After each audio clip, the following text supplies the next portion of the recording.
As Red Sea tensions rise, is Trump's Gulf ally now unleashing a new weapon on Iran's proxy, turning the fight against the Houthis into a very different kind of war?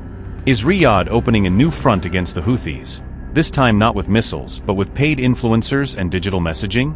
Are likes and shares now being used as weapons? And is MBS really paying influencers to fight the Houthis online? Has the conflict shifted from missiles to memes, as Mojtaba's proxy claims Saudi Arabia is trying a brand new tactic? Red Sea tensions escalate again as the Houthis accuse Trump's Gulf ally of waging psychological war against them. A Houthi official has accused Saudi Arabia of funding influencers to target Yemen, according to Press TV, raising new questions about the battlefield being online.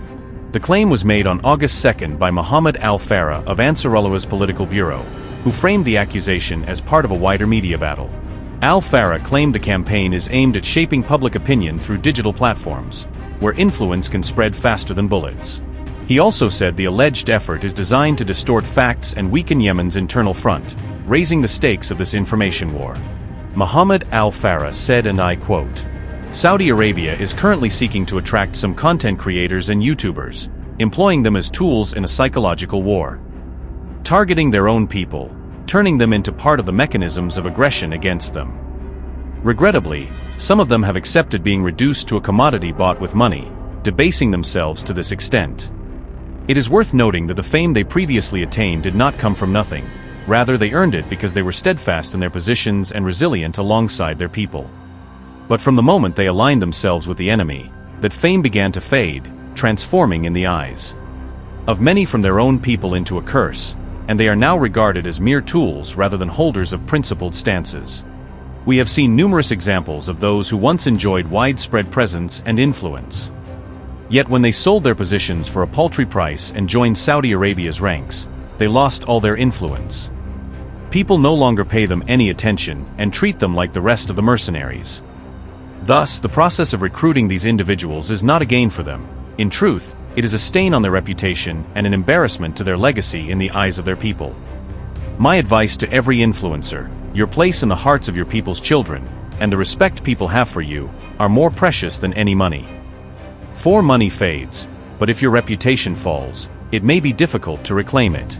Sadly, we see that some of them no longer have a cause to defend, so they fabricate stories and invent narratives because they are paid and feel obligated to produce any kind of talk, even if it is built on forgery, slander, or lies. And thus comes the end for those who value money above their dignity and sell their conscience for a cheap price. These remarks come as Red Sea tensions continue to rise between Saudi Arabia and the Houthis, adding yet another layer to an already volatile regional showdown.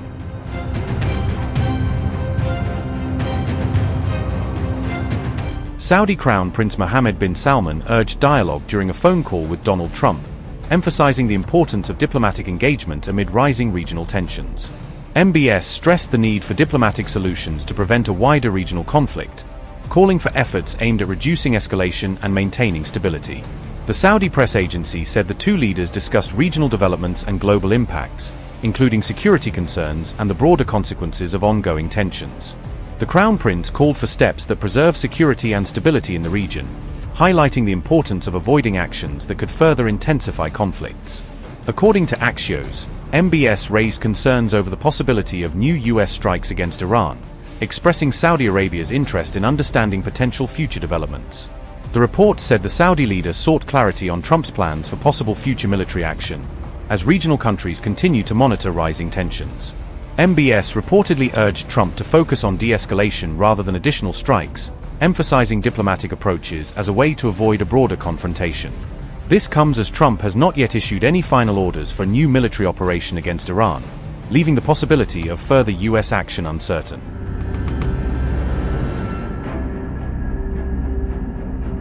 Saudi Arabia is reportedly preparing for a major military offensive aimed at weakening the Houthis and reshaping the balance of power in Yemen. According to Yemeni sources, the planned operation could combine naval strikes with a large-scale ground offensive against Houthi-controlled positions.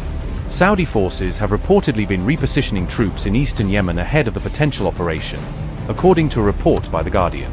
The reported troop deployments are believed to be focused on supporting a possible advance toward Yemen's strategically important Al-Bayda governorate. Saudi Arabia's reported military strategy aims to eliminate the Houthi threat to Riyadh's critical oil export routes and regional security. Crown Prince Mohammed bin Salman is also reportedly seeking to build a multinational naval coalition to safeguard commercial shipping through the Red Sea and nearby waterways. 14 nations have backed Saudi Arabia's proposal to create a multinational maritime defense alliance, a coalition designed to strengthen security cooperation and address growing concerns in key international waters. The proposed alliance aims to protect vital shipping routes, energy carriers, and global trade networks by improving maritime security coordination and ensuring safer movement of commercial vessels across strategic waterways. Let's take a look at who all have reportedly signed the proposal.